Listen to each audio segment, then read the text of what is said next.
गांव की शांत सुबह में रामदीन नाम का मेहनती किसान अपने खेत में हल चलाते हुए काम में लगा हुआ था। जैसे ही उसने हल्के हल्के धूप में खेत की मिट्टी को तरोताजा होते देखा, अचानक गहरी गुर्राहट ने वातावरण में खलबली मचा दी। दूर से एक विशाल काले भालू की छाया धीरे धीरे सामने आई। भालू ने गरजते हुए कहा, "ये खेत अब मेरा है। अगर तुम मेरी बात नहीं मानोगे तो मैं तुम्हें मार डालूंगा।"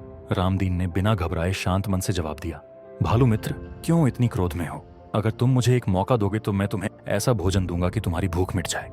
मैं जो फसल उगाऊंगा उसका जो हिस्सा तुम बोलोगे वो तुम्हें दूंगा और बाकी मैं रख लूंगा।"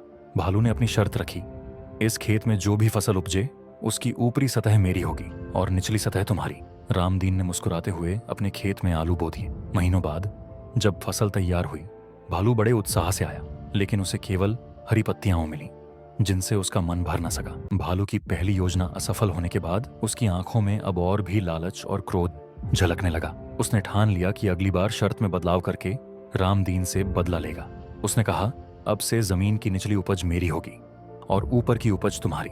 रामदीन ने चुपचाप शर्त मान ली और अपने खेत में सुनहरे गेहूं की बुआई कर दी। धीरे धीरे खेत में हल्की हरियाली फैल गई और गेहूं की बालियां सुनहरी चमक बिखेरने लगी। जब फसल काटने का समय आया तो भालू दोबारा किसान के पास आया। इस बार भालू को यकीन था कि उसने किसान को हरा दिया, पर सच्चाई तो कुछ और ही थी। किसान ने पाया कि उसके पास रसीले सुनहरे गेहूं के दाने हैं, जबकि भालू को केवल सूखी बेरंग जड़ें ही मिल पाईं। भालू का क्रोध और भी तेज हो उठा। उसकी नाक में तीखा गुस्सा उमड़ पड़ा। भालू ने अब अपनी सारी चालाकी को आखिरी दांव में बदलने का निश्चय किया।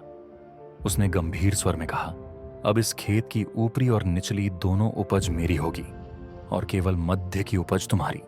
रामदीन ने अपने अनुभव और चतुराई का परिचय देते हुए सहमति दे दी, पर मन में पहले से ही योजना पक्की थी। उसने खेत में मीठे गन्ने की बुआई कर दी।